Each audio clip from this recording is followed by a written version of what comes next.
I was raised, as you all know, in England in an unbelieving family, but we had our family ethics, and we were a moral family, a middle class, and then became an upper class family in the class system in England.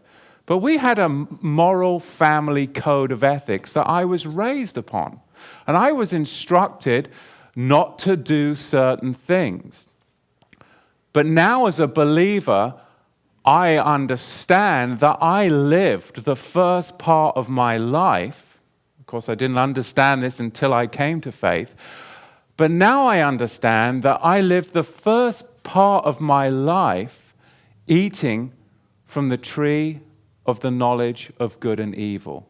Meaning I was raised with a code of ethics and a family code of morals, and I was told not to do certain things, but I was never explained to me why not to do it. So therefore, it didn't really impact me. It didn't impact my person, my soul, the makeup of who I am, of why I shouldn't do things. So therefore, I went out and I ate of everything, and then I decided why I shouldn't do it based upon the experience that I had.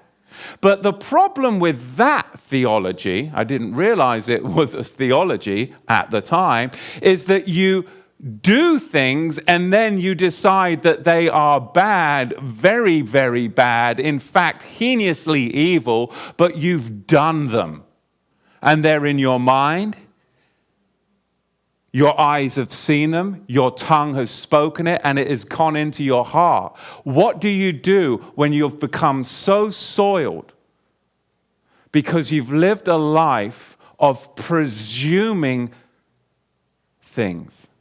And that's what this week's Torah portion is about, the sin of presumption.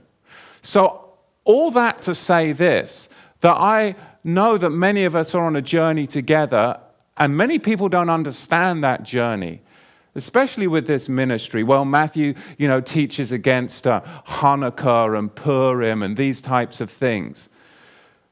It is only because of what I have seen and how I have lived a life of presumption. Even when I came to faith, I presumed that Easter and Christmas was part of the faith. But now, at the age I am and at the maturity that I have in the Word, I do not want to live a life of presumption anymore. I will not presume that anything is holy until I can find it in the Word of Yahweh to be assured. I am sick of living by the knowledge of the tree of good and evil. I want to live by eating from the fruit from the tree of life. What we have is we have the word of Yahweh, and we have the Ruach HaKodesh and the power of his Son. And that is the code that I live by. So that is why I don't just presume that Hanukkah is biblical. I don't just presume anymore these things. And when I find in the scripture that I'm wrong, I will be bold and courageous in my faith to step out on a limb and teach truth.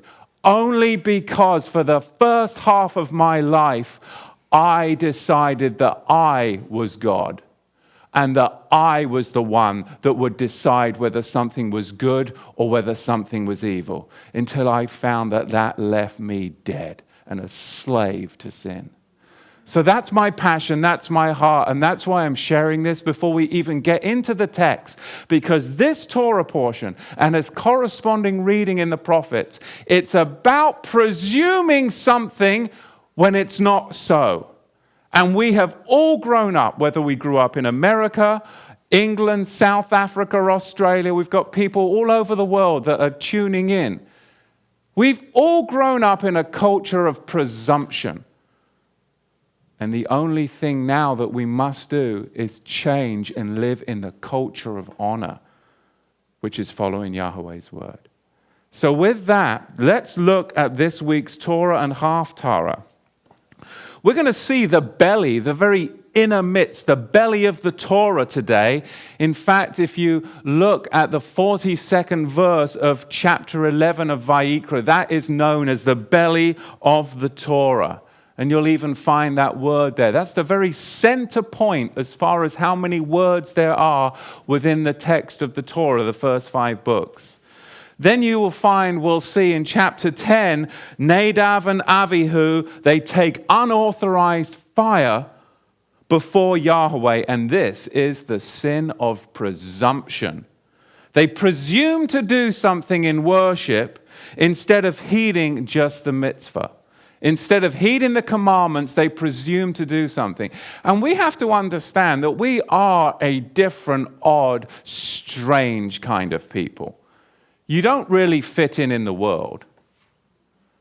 You don't fit in the church system because we're purists, we're scripturalists, if you wanted to put a peg on us. We really go by the word of Yahweh alone. Correct? So we don't fit in anywhere. But you've also got to understand within this culture, there are many people that come from various and diverse backgrounds.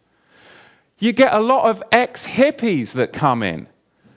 This kind of Hebrew roots kind of caters to that.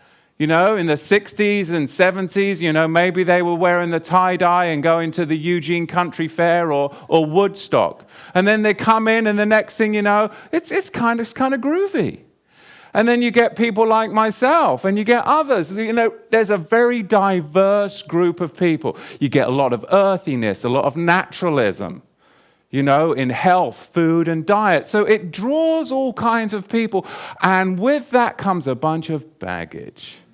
And a lot of presumption that then the melting pot of the faith, we see things and may presume that they're biblical, but maybe they're not. So I may step on some toes today. And that's not my purpose to intentionally do that. But again, I have got to, for my own safety and for the safety of my family, question whether things are really biblical or whether we have just presumed that they are so. So with that, this is a Torah of distinctions. It's about kadosh and profane, holy and profane. What's holy? What's profane? Not my opinion, not your opinion, but Yahweh's truth. No longer eaten from the tree of the knowledge of good and evil. Because when you eat from the tree from the knowledge of good and evil, you wreck your family, you wreck your friendships, and you wreck your life. And my only saving grace is that I got plucked out by the Son of Yahweh halfway through my life. And that's the only restoration there is. Because no man, it says in the prophets, can redeem his brother. No man can redeem his brother. You can't redeem your brother through your good works or by my own good works. No, it's got to be bigger than us. And that is Yeshua. So turn with me to Vayikra chapter 10, verse 1. Leviticus chapter 10 and verse 1. Nadav and Avihu, the sons of Aaron, took each of them his censer. The Hebrew word there is machtar. They took a machtar. Well, what is that? It's spelled in the Hebrew with the letters mem, chet, tav, hey. It's a device that was used for removing coals, kind of like a fire pan. It was a device used for removing coals. And they put fire in it and put incense on it and offered strange fire before Yahweh, which he commanded them not. He never told them to do that. They started to make things up on their own because, you know what? They wanted to experience it themselves. Maybe it felt good. We don't know. Where is the command that says it's okay to put incense and fire in a machtar? I haven't found it. There's no command that says that it's okay to put incense and fire in a machtar. Likewise, what we see, Torah It doesn't sanction delaying to celebrate Yahweh's feasts, does it? We can't delay in doing things Yahweh wants us to do. He prescribes us to do things, and we are to do those things. Just because presently we live in a culture where it's been delayed in the building of Yahweh's house, does that give us an excuse to delay in celebrating his feasts his ways? I don't think so. So what we continue to see now in verse 2, and there went out fire from Yahweh and devoured them, and they died before Yahweh, because they presumed to do something that they weren't instructed to do. Then Moshe said to Aaron, this is which Yahweh spoke, saying, I will be kadosh in them, holy in them, that come near me, and before all the people I will be esteemed. And Aaron held his silence, and Moshe called Mishael and Elzaphan, the sons of Uzziel, the uncle of Aaron, and said to them, come near, carry your brothers from before the Kadosh place, the holy place, out of the camp. So Aaron's first cousins, they're not Kohanim, they're not priests, therefore it's okay for them to touch the dead bodies and carry them out of the camp. So they went near and carried them in their coats out of the camp. You see, what this tells us in the text, in the language, is that what happened to Nadab and Abihu, their very souls were devoured. And when you presume to do things, your soul becomes devoured. I know. Because I stood at 24 years old with no soul, or a devoured soul, better. A devoured soul, truly. Because I lived a life of eating from the tree of knowledge of good and evil. I wanted to experience for myself and be the judge myself whether it was good or evil. Because I grew up in a home, in a culture of morals and ethics that didn't explain to me why I shouldn't do something. Don't steal. But it was never really explained to me why. Well, it's not right. Yeah, but why? So I stole. I became a thief. It was never really explained to me why not to do things, so I experienced it, and then I did, oh no, that's not good. Getting arrested isn't a good thing, the consequence. And you see, it really didn't make sense to me until I experienced it, but once I'd experienced it, my soul started to become devoured. 10 years of that, and you have a devoured soul, you have nothing, you are dead. That is what is presumption. So we can now continue to see in verse 5, so they went near and carried them out in their coats. Why their coats? Because their souls had been devoured, their bodies remained untouched, as did their holy garments. It was the souls that were devoured. That's what happens. Your body can remain untouched. You can still be alive, and you look like you're alive, but inside you're dead. My eyes used to be blackened, dark, and now they have light. Literally, you can look at an old driver's license when I was in my 20s, and you can see the death in the eyes. Dead because of devoured soul. Now, life, light. Supernatural. My wife's over there going, right? It's amazing. It's amazing. So we can see that their souls were devoured. They still had bodies. They carried them out in their coats. And Moshe said, verse 6, to Aaron and to Eleazar and to Ithamar his sons, uncover not your heads, neither tear your clothes, lest you die, lest wrath come upon all the people. Let your brothers, Kol Bet Israel, the whole house of Israel, mourn the burning which Yahweh has lit. And you shall not go out from the door of the tabernacle of the congregation, lest you die. For the anointing oil of Yahweh is upon you. And they did according to the word of Moshe. Verse 8. And Yahweh spoke to Aaron, saying, do not drink wine nor strong drink, you nor your sons with you, when you come into the tabernacle of the congregation, lest you die. It shall be a chuk leolam vayed. It shall be a statute or an ordinance throughout your generations, that you may put a difference or a distinction between that which is kadosh, holy, and that which is defiled. See, we serve a creator that wants to make a distinction in all of our lives. We need to distinguish, well, that is unholy, this is holy. That is unholy, this is holy. We live in a culture that does not recognize that. We have got to understand biblical culture. Otherwise, we are going to presume that something's okay, wreck our families, wreck our marriages, and wreck our lives, end up old, crippled people with no soul. That's not good. So Yahweh calls us to make distinctions in our life. We have to go, what is holy or what is defiling me? Is what you're doing defiling you, or is it making you more sanctified? So then we continue on in the text, and we see in verse 11, and that you may teach the children of Israel all the chukim, all the statutes, which Yahweh has spoken to them by the hand of Moshe. And Moshe spoke to Aaron, and to Eleazar, and to Ithamar, his sons that were left.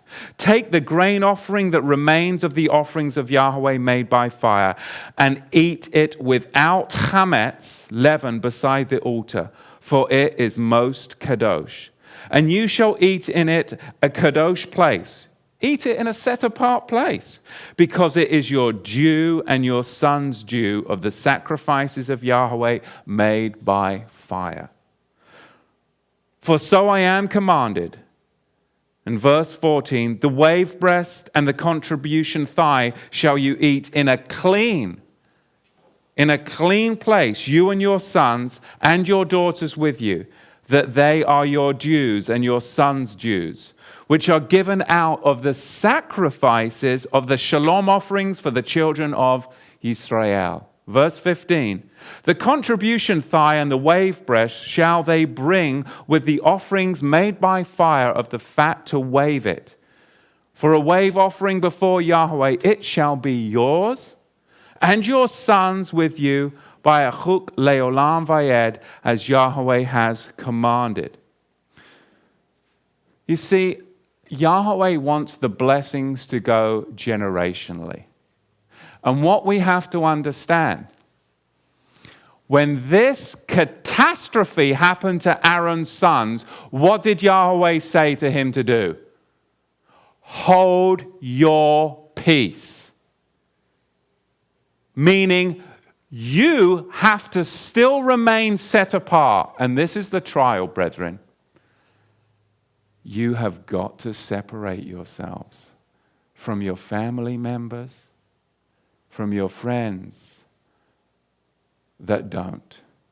You have to hold your peace. You have to stay the course. And when you see their lives becoming shipwrecked because of the consequences that they don't make the distinctions in their life, you can see it.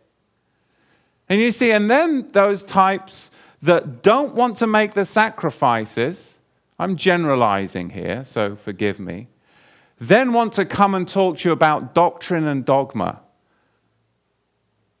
But if you have made the sacrifices in your life, and if you are living a set-apart life, you cannot be faked out when you see that there is no fruit. You will never convince me of your doctrine and your dogma when you're not living a set-apart life. It doesn't match. Your fruit that you're producing doesn't match. So I won't follow your doctrine and your dogma, no matter how theological it is, because your fruit is defiled. And you cannot convince us that have made the Torah of distinctions, have sacrificed in our lives, when you're not making those sacrifices. It's a fake and it's a phony, and I can see through it so clearly. When I shut my business down on the Shabbat, the most busy day of the week in my industry, when I could make double, triple the money, when I do that, and then you want to come talk to me about doctrine and dogma while you're going shopping, watching sports, and I don't buy it. It's a compromised life. We have to make sure that we hold our peace when family members experience the consequences of a compromised life. That's a hard thing for all of us to do because it's painful because we love them. Does that make sense? So let's continue on. But Yahweh did give Aaron that admonishment. Hold your peace. Hold your peace. If we continue on, you can see now in the 11th chapter and the 41st verse what's called the belly of the Torah, the belly of the Torah. And if you read the text, it says, and every creeping thing that creeps on its belly. And right there, actually, in the Hebrew scroll, you'd be able to see it over here to my left, you would find this mark of the scribe, because this is the actual middle part of the 5 books, commonly called the Torah. The third letter of this word here has a vav, and it is the very center, or what's called the belly of the Torah. So the belly of the Torah, what goes on all fours, whatever has many feet, among all creeping things that creep on the earth, these you shall not eat, for they are an abomination to Yahweh. So the very core, the very center of the Torah is all about what the appetites that you and I have. And ultimately, your witness will be a holy witness or a defiled witness. And my witness, because it's so powerful, is because I live such a defiled life that now I have the testimony of a holy life, because those that know me and have known my history, they've seen the change. They witness the change. It's about what you bring near to your soul, which makes you who you are. It's your character. And that is the Torah of distinctions. What you bring, your appetites, sexual, food, drives. What drives you? What do you bring near your belly, near your soul? Profane fire. We have Nadab and Abihu. They take unauthorized fire before Yahweh. It's truly the sin of presumption. It's unholy and it is presumptuous. In Leviticus chapter 16, on Yom Kippur, the high priest can put incense. It has to be a beaten portion, but he can put incense inside the veil, and it can be placed before the Ark of the Testimony. But Nadab and Abihu, they put aish, the Hebrew word aish for fire, they put fire in a maktah, a fire pan, and it's a tool for removing the burning coals with the incense, and they brought strange fire. The Hebrew word there is zur, means estranged, like a foreigner. They behaved like a foreigner before Panaim, in the very face of Yahweh. What did they do? They presumed to put flaming fire, not coals, but flaming fire and holy incense in their pans, and hold it up into Yahweh's face. It's pagan fire worship. You see, they saw what the surrounding nations were doing, and it was cool. I mean, when you watch the Super Bowl, I've never watched it. But I hear, because people always tell me about the adverts afterwards and all of the Illuminati agenda when you've got the people doing the halftime show. But there's forever pyrotechnics and explosions and throwing fire in the face of the audience, is there not? That's what it's all about as they chase around the pigskin on the pitch. And I continually use that as an example because, of course, I don't come from a culture, so I find it very strange over here, and I don't understand the game either. So, I mean, that's why I always use it. I mean, I'm sure we've got things like that in England too, but, coming from outside in, you're like, whoa. And then these guys, they work out, they get dressed up in spandex and pad themselves out. And you're like, I grew up with rugby where you had no helmets, no pads, and you got down and dirty, So I always told my wife, when they have the Super Bowl or whatever, they always have the teams.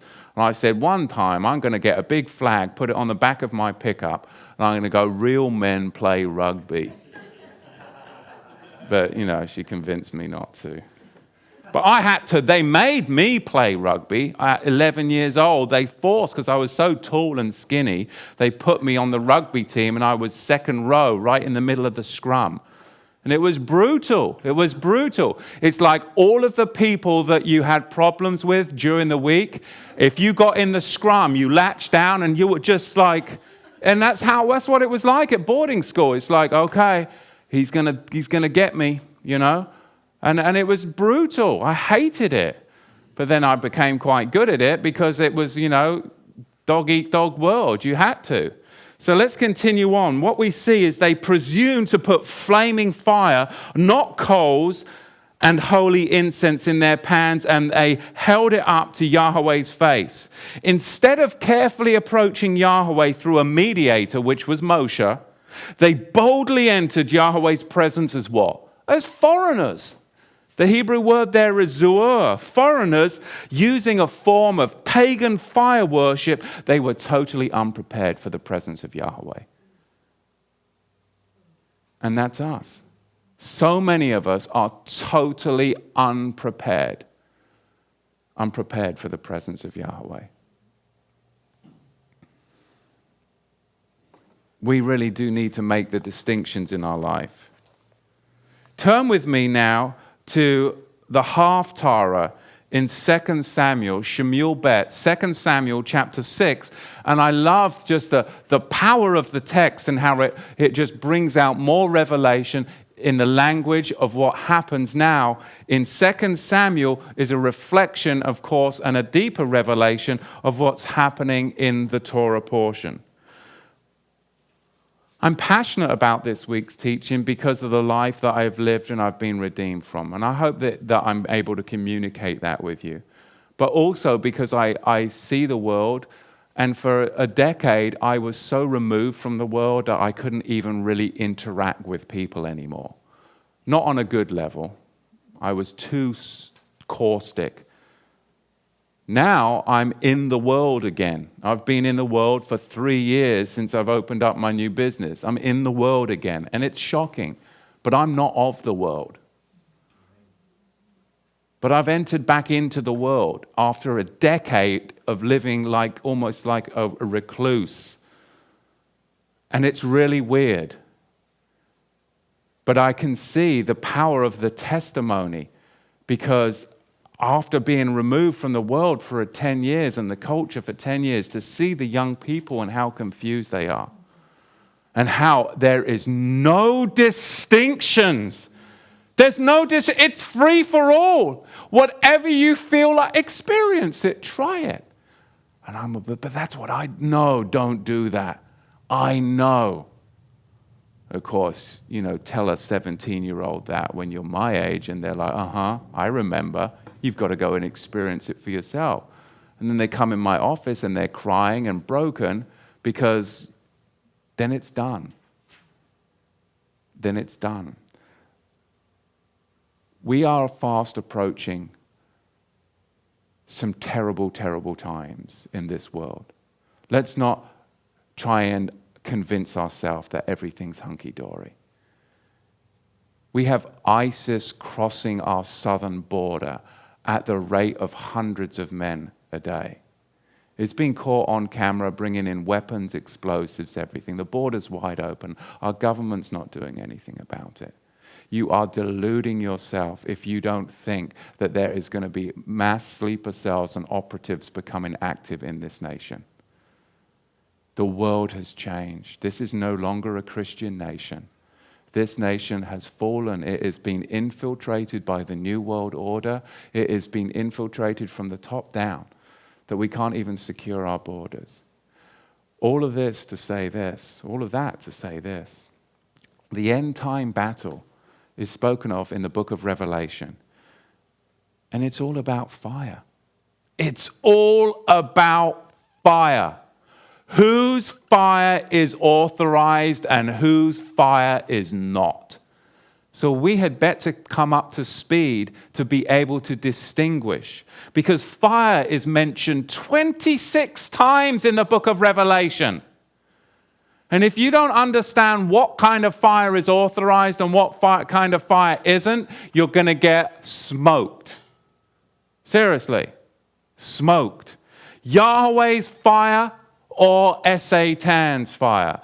Yahweh's people's fire on his altar against Satan's people's fire on Satan's altar. That's what it's all coming down to. Literally, it's about fire. 26 times in the book of Revelation, if you don't believe me. So I don't think this week's Torah portion, or this week's Haftarah for that matter, has got anything to do with us not paying attention. It is about us paying attention to make those distinctions in our life. Now let's look at 2 Samuel chapter 6, and you're going to see this judgment with Uzzah involving the ark. The setting of 2 Samuel chapter 6 is after King David's war with the Philistines. Israel is victorious, and it's time to bring the ark up to Jerusalem. There's many parallelisms between the Haftarah and the Torah portion. We've got the ark, of course. We've got the nation. It was wandering, but now it's planted. There was wandering, and now there's planted. There was the royal dynasty of David. The royal dynasty will not wander, but it will be planted with the Davidic line. In the Torah, there was the celebration of the dedication of the tabernacle, but then there was the death of Nadab and Abihu. But in the Haftarah, there's the death of Uzzah in judgment and the subsequent celebration as the ark ascends up to Jerusalem. You see the parallelisms within the text itself trying to draw us in. There's this, in the Torah, there's this smoky incense. But in the Haftarah, there's this death and judgment. In the Torah, there's a destruction of one man's house, Aaron. And in the Haftarah, there's a blessing over another man's house, Obed. He gets the atonement. He gets the protection. And it says in chapter 6, verse 1, Yosef, again, means to multiply and to increase. David gathered together all the chosen men of Israel, 30,000. The Hebrew word there is elef. It means a unit. So what you would have, a unit would be 30 units of 10 soldiers. And you'd get 3,000. And David arose, and went with all the people that were with him from Baal of Yehudah to bring up from there the ark of Elohim. Now, it tells us exactly how that ark needs to be moved in Numbers chapter 4, verse 15. There's instructions. Will they be obeyed or will they not? We know they're not obeyed. Whose name is called by the name of Yahweh, Zevot. I love this. This means so much to me. Yahweh Zevot. It refers to Yahweh's majesty. Yahweh's Zevot. Yahweh's majesty, but it's not just his majesty, it's his majesty over the heavenly luminaries. That's very important. Because pagan sun god worship, fire worship, and everything that goes with it has got to do with worshiping astral deities. Colossians speaks about it. They were still doing it in the New Testament times. Colossians speaks about it. That was the whole problem they were having in Colossae. Pagan fire worship, the worship of the luminaries and astral deities. So Yahweh Zevot is saying no. He is the great majesty commander of the luminaries. It is him in charge of it all. He's in charge. He's the host. He's in charge of the host. He fights human enemies. Yes, he does. And as you see and will see in your prophetic future in the book of Revelation, Yahweh uses the hosts to defeat his enemies. Yahweh Zevot. He will use the sun. He will use the moon. He will use meteors. Yes, he will use meteors, planets, stars, and atmospheric powers to defeat his enemies. And that's what the book of Revelation is about. And you better get ready because it's coming.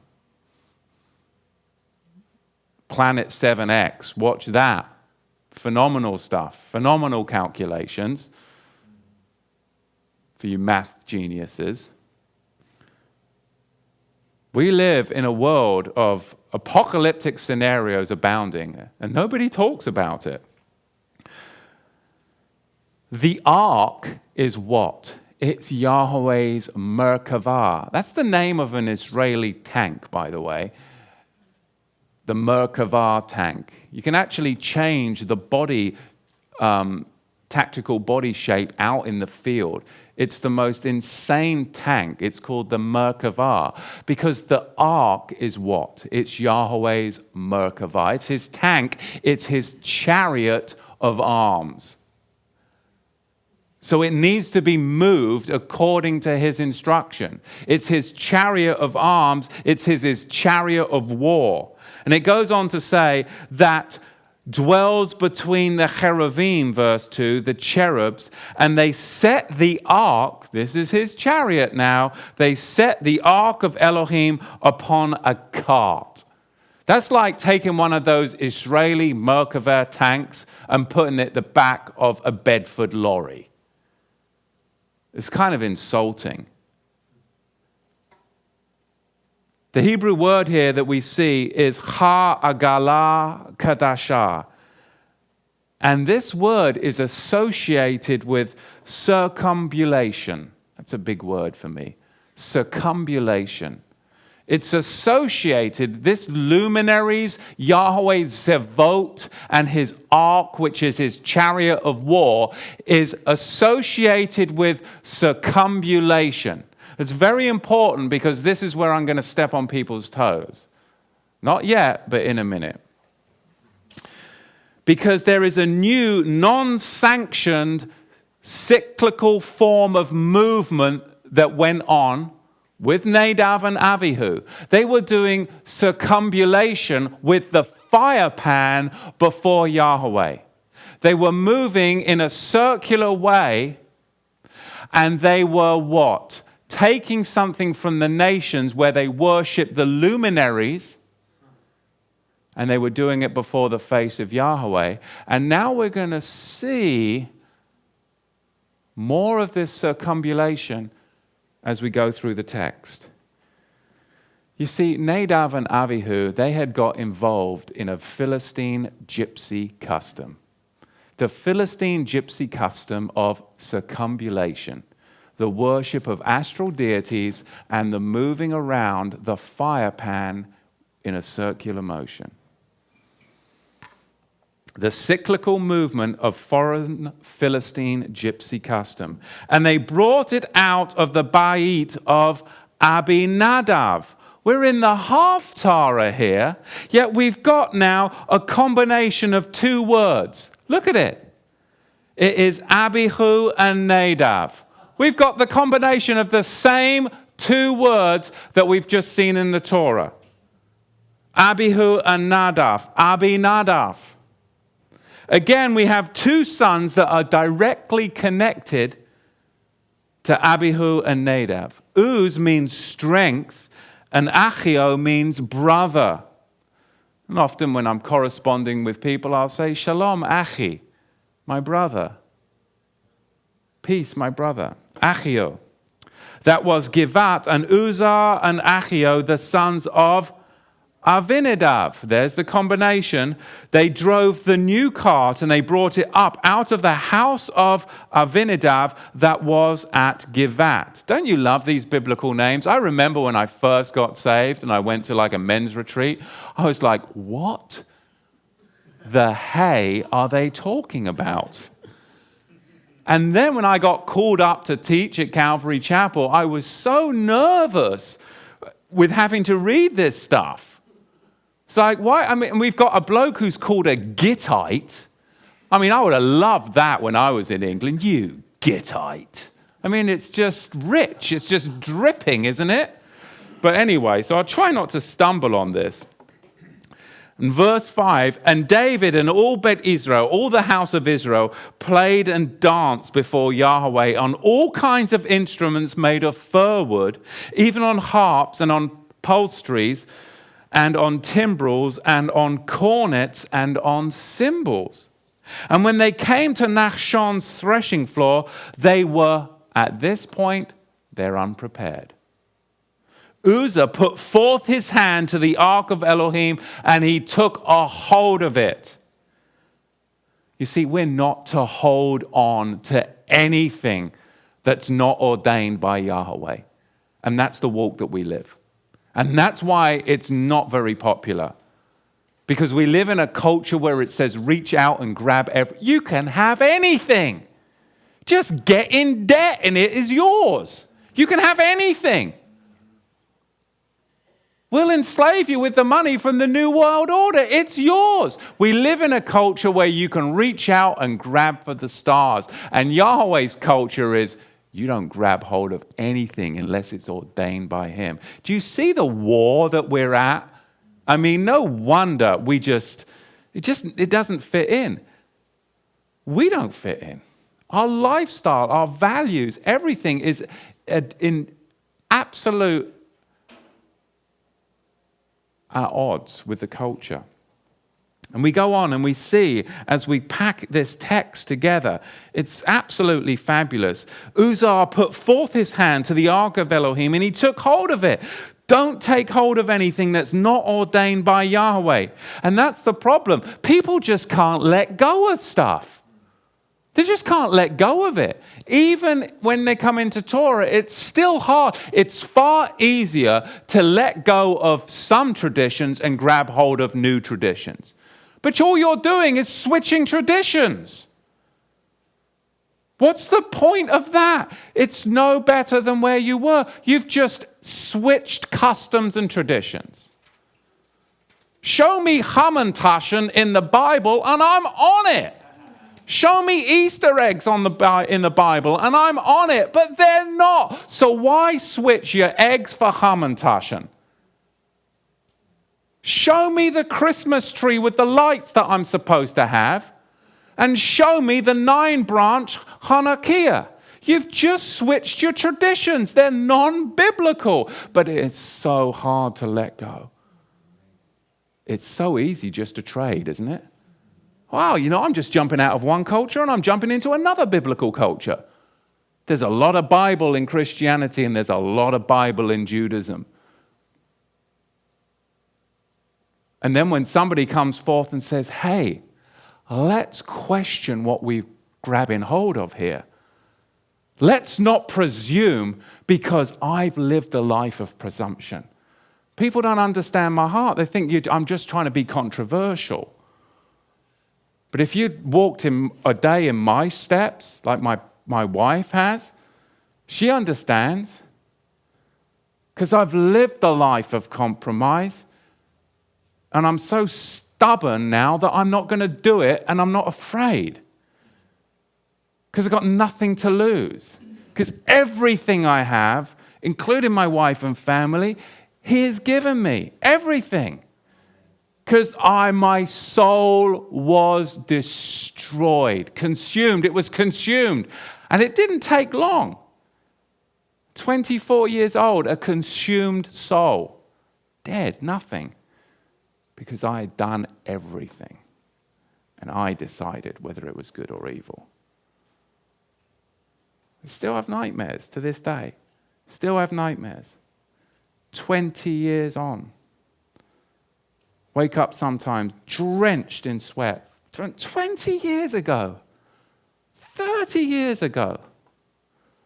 Consequences. Consequences. Let's continue on. David was, now we find in verse 6. And they came to Nachshon's threshing floor. Uzzah put forth his hand to the ark of Elohim, and he took hold of it. We've got to only take hold of the things that are ordained by Yahweh. That's why I say celebrate Yahweh Shabbat. Celebrate the feasts of Yahweh. But Jewish and Christian holidays are not ordained by Yahweh. The feasts of Yahweh are. The Shabbats of Yahweh are. But Jewish and Christian holidays are not ordained by Yahweh. Just take your hands off of them. Why is it so hard? Why is it so hard? Are you going to have to wait until your soul is fully consumed to realize that it's not worth it? Take it from somebody whose soul was fully consumed, and don't go that way. That's why I teach the way I do, because of the life I've lived. And it's real. And I hope that you can hear my heart on this, because I'm accused all over the internet of this, that, and t'other. But, walk in my shoes. Because my testimony is real. And what he's done in my life is powerful. And what he's done in all of your lives that are letting go of those things that are not ordained of Yahweh is powerful too. And you cannot question that. You cannot take away that man's testimony. It's his testimony. Your doctrine and your dogma will never let him take root in somebody who's got a testimony. You cannot convince me ever to go back and dance around a Christmas tree. You cannot ever convince me to go back and eat hamantaschen and do all of that, because I know, it's my witness. Your dogma will never match up to my witness. Never. Until you have the witness of a transformed life too.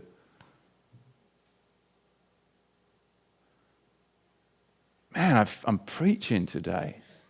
It's because it's the middle of the night. I should be sleeping right now. I usually am. I feel like it's the middle of the night. I haven't had my full Shabbat rest, have I? And my poor wife is like, neither have I.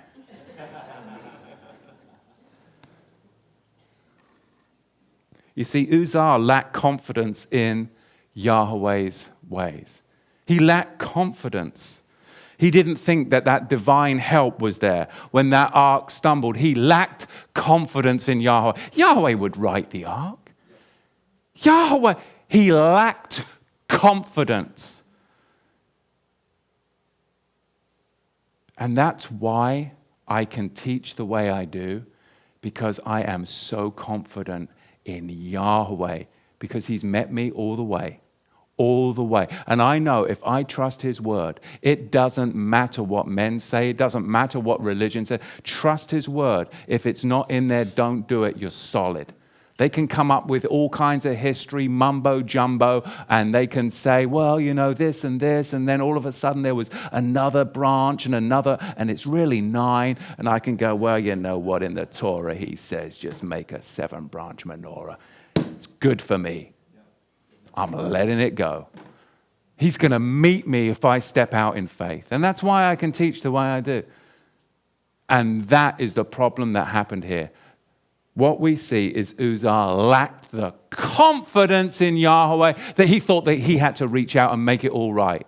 Yahweh will make it all right. He'll smooth out the relationships. He'll smooth out the bumps. You just walk with him and let go of the things that are not ordained by him, and grab hold of the things that are ordained and hold on to it with your very life.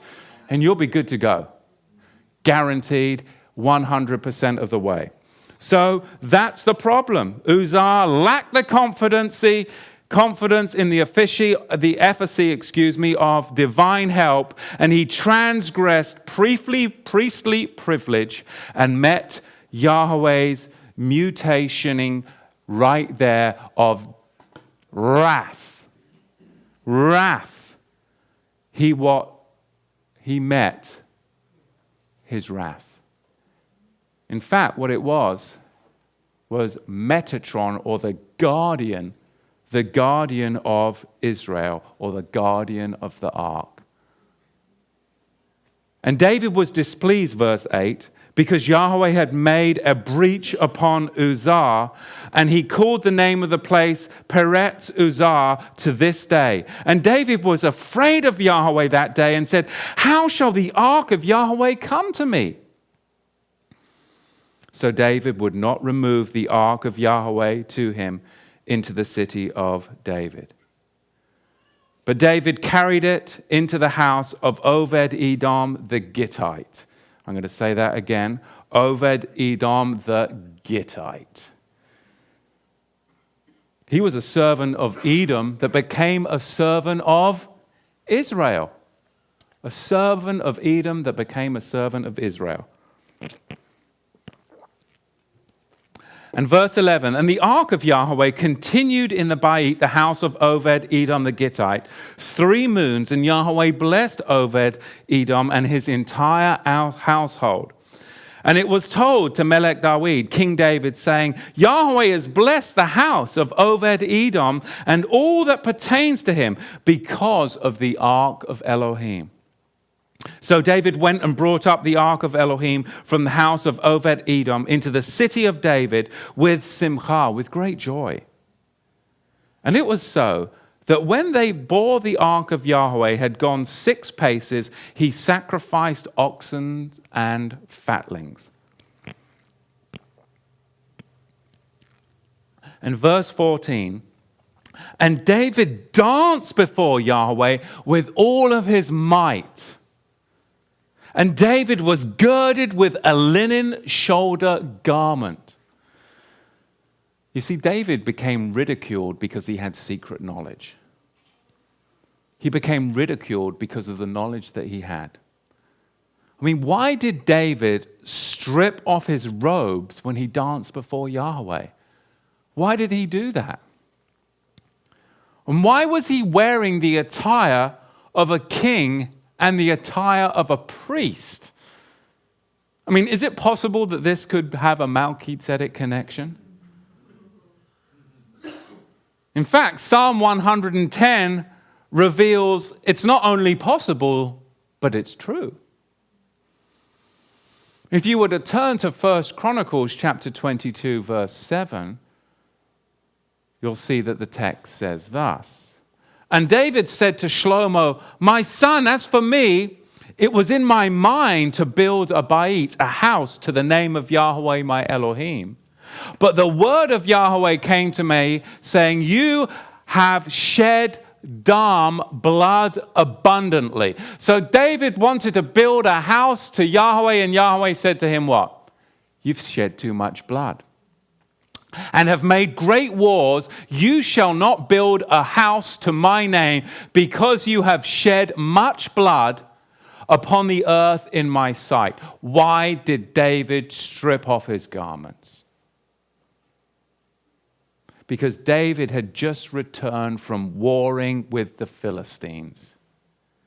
Don't presume to come before Yahweh with blood on your robes, because that is reserved for the Melchizedek, the true king and priest. When he returns, he will come, and that right of blood upon his robes is only reserved for Yeshua. You see? David knew that. David knew that that role was the Melchizedek role. And when Yeshua returns, and fire's mentioned 26 times in the book of Revelation, it's all associated. Are people going to reach out and touch things they shouldn't? Are you going to trust in Yahweh, or are you going to just continue to grab hold of everything? We need to question. We need to question. Because David had just returned from warring with the Philistines. Don't come before Yahweh with blood on your robes, because that role is reserved for the Melchizedek, and that is written in Revelation chapter 19, verse 13. 2 Samuel chapter 6 now and verse 14. And David danced, the Hebrew word there is kara. David kara, he danced before Yahweh with all his might. And David was girded with a linen ephod. So David and all the house of Israel brought up the ark of Yahweh with shouting and with the sound of the trumpet. And as the ark of Yahweh came into the city of David, Michal, Saul's daughter, looked through a window and saw King David leaping and dancing kara before Yahweh, and she despised him in her heart. She despised him in her heart because he had some secret knowledge, did he not? Kara, it means to whirl, to dance, a whirling or dancing movement. 1 Chronicles chapter 15, verse 27. And David was clothed with a robe of fine linen. And all the Levites that bear the ark and the singers and the Shemini, the masters of the song with the singers, David also had upon him an ephod of linen. He was dressed like a high priest. Thus all Israel brought up the ark of the covenant of Yahweh with shouting and with the sound of a cornet, with trumpets and with cymbals, making the noise with psalteries and harps. And it came to pass, as the ark of the covenant of Yahweh came to the city of David, that Michal, the daughter of Saul, looking out of a window, saw Melech David dancing and playing, and she despised him in her heart. Now we find the Hebrew word rachad, dancing, rachad. So in 2 Samuel chapter 6, we have dancing, which is kara, but now we find the Hebrew word rachad, rachad. And it means to properly to stamp out or to spring about wildly with joy. How far are Davidic dancers really willing to go to emulate this dance? Because I've got to be real with you. I mean, I came into the Hebrew roots movement and I was like, what on earth is going on? This is just weird.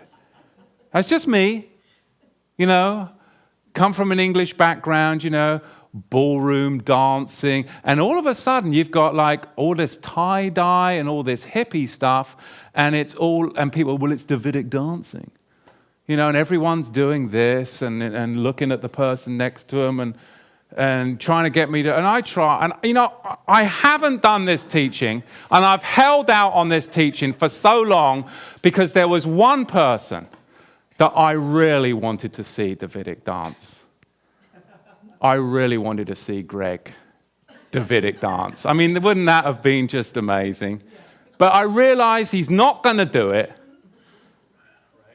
It's not happening, so I may as well put the teaching out because it's not happening. But it always struck me as a little odd. But, I went with it. And we see now in the 20th verse, and David returned to bless his household, and Michal, the daughter of Saul, came out to meet David and said, how glorious was the king of Israel today, who uncovered himself today in the eyes of the handmaids, his servants, and of the vain fellow shamelessly uncovereth himself. The Hebrew word there is galah. Galah, and it means to denude, to be in a disgraceful sense, implying exile. Because what would happen? Exiles would be stripped of their clothing as they went into slavery. It means figuratively to reveal something. That's what she thought was going on. And in fact, we can see what Yahweh tells us to do in Exodus 32, verse 19. And it came to pass, as soon as he came nigh unto the camp, that he saw the calf and the dancing. See, Yahweh tells us to act one way, but the culture is telling you to do something else. And they were doing what? They were dancing at the golden calf, which was the breach that brought about the Levitical priesthood, which is where we began with Nadab and Abihu. And Moshe's anger waxed hot, and he cast the tablets out of his hands, and he brake them beneath the mount.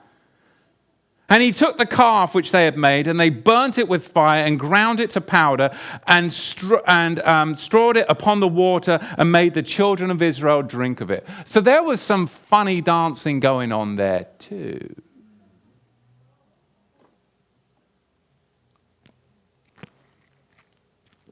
Melachim Aleph, 1 Kings chapter 18, verse 26. And they took the bullock which was given them, and they dressed it, and they called the name of Baal from morning even until noon, saying, O Baal, hear us, where there was no voice, nor any that answered. And they leaped, they danced upon the altar which was made.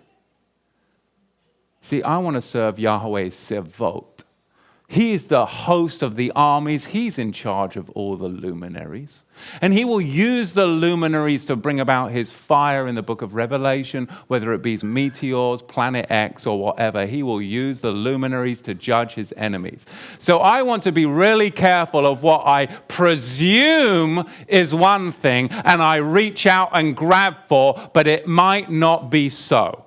Because everybody's talking, well, that's Davidic dance. Who says that's Davidic dancing? What is Davidic dancing? Because I don't see you stripping your loins off. I don't see you doing what David's doing. So what is it that you're doing, and where the heck did it come from? You see, I grew up going all over Europe every summer from country to country to country. And you know one thing that my dad really liked to do? My mum couldn't stand this. He would always hire gypsies to come and do work for him.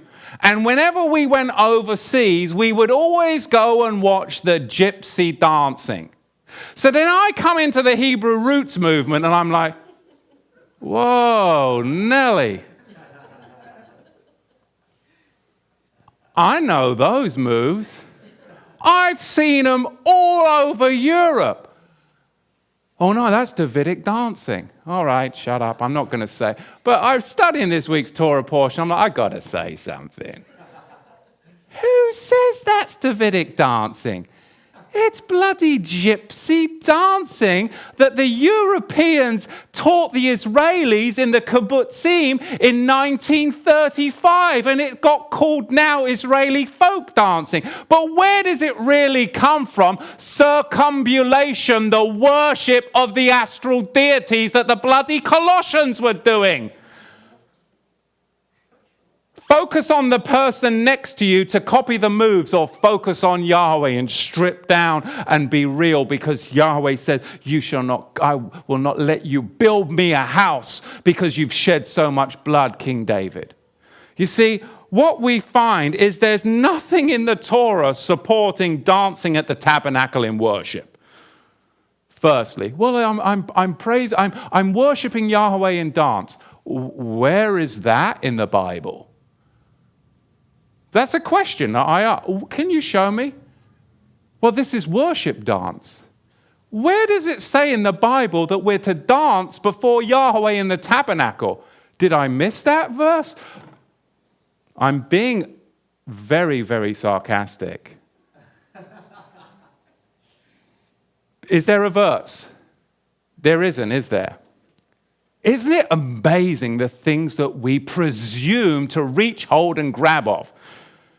And it takes somebody with a little bit of piss and vinegar, excuse me, to get you to question these things. That's why I don't have many friends. Okay?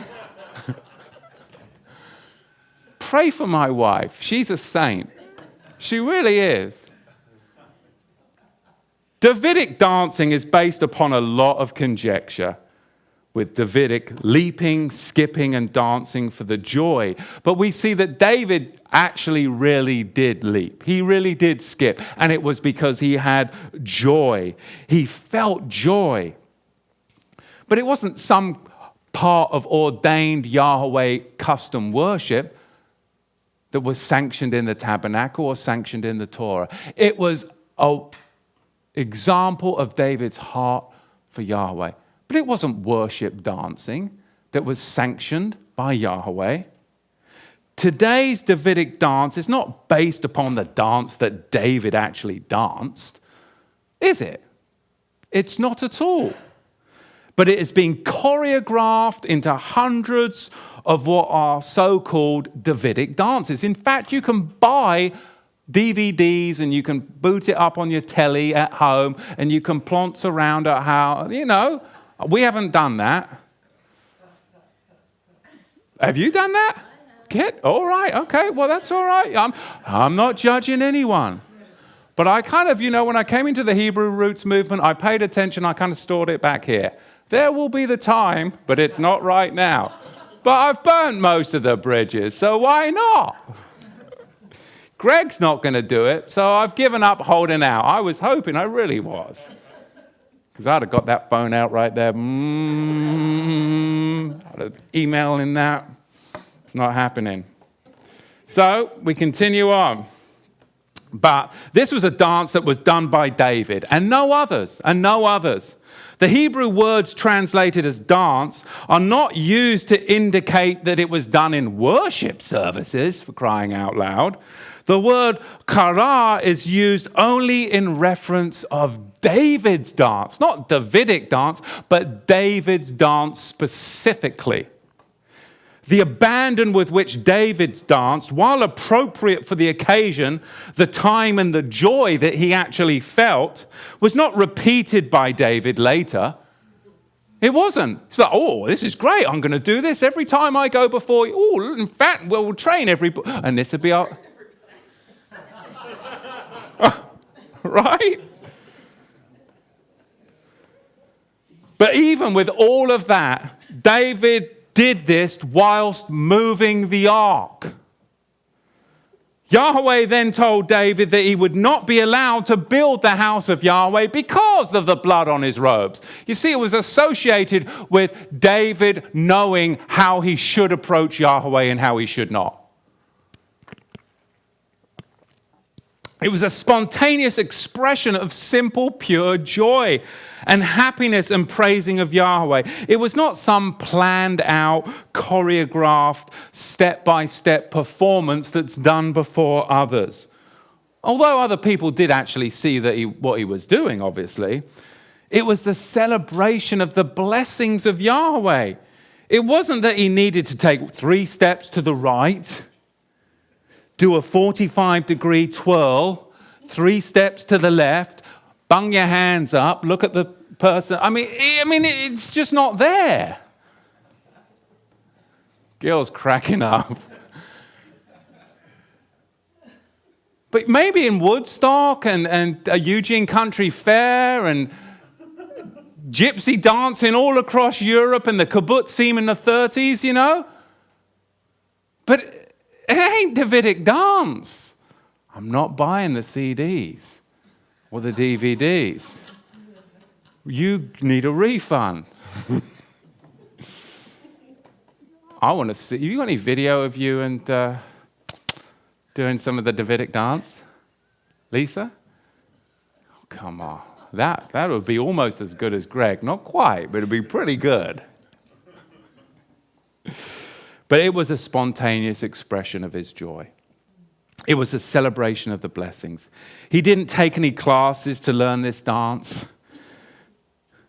Who says dancing in a circle is Davidic dance? The truth is, it's just been drug over from Israeli folk dancing. And it's pagan, and it's gypsy dancing. In fact, the term worship dance is actually restricted to Christianity and Messianic Judaism only. There's no scriptural evidence indicating that Davidic dance is what we see going on in the Messianic movement. Instead, we find a plethora of evidence of circle dancing's true origin, and it's gypsy dancing. You see, there's gypsy camps all over England, especially in the New Forest and the Salisbury Plain. And my boarding school was just outside of the Salisbury Plain where Stonehenge is. There was gypsy. We used to go up to the Salisbury Plain and we used to go up to all the gypsy caravans and get stoned and all of that stuff. I'm just telling you. I mean, we saw all the gypsy stuff going on up there and all of the, oh, yeah, ding dong and diddly dong dong and all that.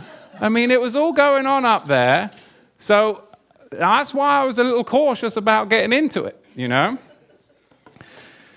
I watched gypsy dancing all across Europe, growing up as far even as the city of Dubrovnik in the former Yugoslavia. We'd go down into Dubrovnik, and there you'd have it. The same thing they were doing up on the Salisbury Plain by Stonehenge, they were doing in Dubrovnik. So same thing in the former Yugoslavia. So I'm not buying what they're selling when I see the exact same moves in the Messianic movement. To be a proper Davidic dance, it would have to be performed with the same abandon as performed by David. Anyway, there's no scriptural injunction to perform Davidic dance. In fact, I find no scriptural reference at all to Davidic dance.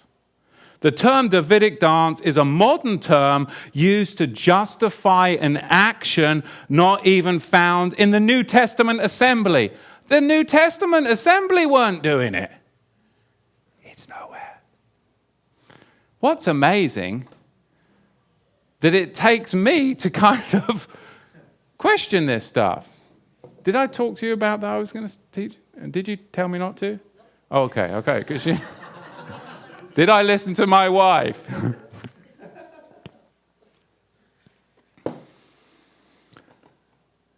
Really? Gypsy circumambulation. Gypsy circumambulation. Circumambulating is moving around something in a circle, and it's the oldest Eastern European, then crossed over to the Salisbury Plains and Druids and all of the kibbutzim in Israel before it became a state, and it became known as the national dance of Israeli folk dancing. But it's astral deity circumambulation, the very thing that was going on in Colossae, the worship of astral deities. It is the oldest, gypsy religious rite of circular dancing. You see, any form of circumambulation is really pagan in its origin because it's all about the rotation of the heavenly bodies. But we serve Yahweh Zevot. Zevot. I'm not going to reach out and touch it. Not anymore. Especially when I've given up so much and taken so much flack for letting go of things that aren't ordained by Yahweh. This is just another step in sanctification and discernment again. So what we see then is this circumambulation is of pagan origin. Circle dancing in all of its different names is how the pagans worship their deities. And when you come into the land which Yahweh your Elohim is giving you, do not learn to do according to the abominations of the Gentiles. You see, Sabaean worship involved the worshipping of the whole celestial body of heaven. As the planet circumambulated, the sun, the people mimic this motion as they circumambulate, either physically or imaginary. They visualize an object. There's childhood games that are all about this circumambulation, full of pagan fertility, religious rites. Really, it's about honoring the astral deities or Mother Earth. Here we go round the mulberry bush, looby-loo, oats, peas, beans, and barley grows, and of course, ring around the roses. And of course, we remember what happens with the end of that. We all fall down because ultimately it's about holding hands and picking out the child for the sacrifice. You see? All these games involve a sacrificial victim and a circumambulation or circular dance of holding hands. Originally, the word carol, it derives from the Greek word choros, meaning a circle of dances with everyone holding hands, awaiting the child's sacrifice. Let's go caroling. You see, all of these things come into our culture. Another famous circle dance, of course, is the maypole, where you've got the phallic symbol of worship in honor of the fertility goddess, and you all dance around it. Melachim Bet, 2 Kings chapter 17, verse 16. And they left all the commands of Yahweh their Elohim and made for themselves a molded image, 2 calves, and made an ashereth and bowed themselves down to all the hosts of the heaven. And they served the Lord, Baal. There's your circumambulation right there. The worship of the whole celestial body of heaven. As the planets circumambulate the sun, so you do with your astral deity dancing. Let's be honest, history shows us that the popular Israeli folk dance is roughly 70 to 100 years old. Most of the dances originated from around 1905 to 1950. These are modern choreographed steps. For instance, in 1920, Baruch Agar Dati thought up what's called the Hora, or the circle Agati dance. In 1950s, and from 1905 to 1950, the European gypsies brought circle dancing to the Israeli kibbutzim.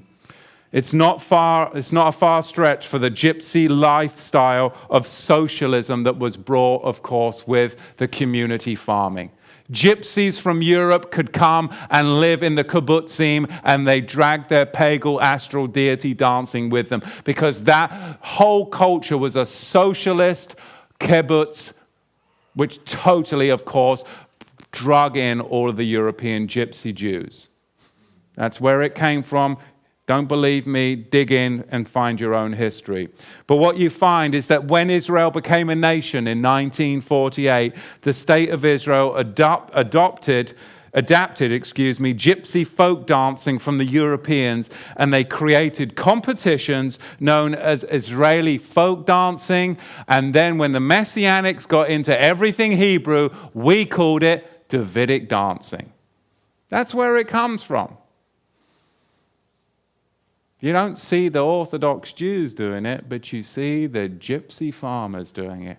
From the Salisbury Plain to Dubrovnik in the former Yugoslavia to all the kibbutzim before the foundation of the State of Israel, developed into the national Israeli folk dancing that then got imported by Messianic Jews in the 60s when there was Woodstock and tie-dye and all your hippie flavor goes with oats, barley, and beans. Pretty wild, you know. I love digging into history, but you got to be willing to let it go. And you know what? People will fight you all of the way. They will fight you all of the way because it's so hard to let go of the traditions and to question. All of these religious groups use the circle dance to worship their deity. Wicca, Kabbalah, Messianic, Native Indian, New Age, and even Islam circle the Kaaba. Astral deity dancing. All Muhammad did was pick out one of the daily deities from the astral circumambulation. Circle dance worship is all about worshiping the same deities. The deities are just called by a different name. But worship dancing isn't instituted in the Bible. There is no such thing.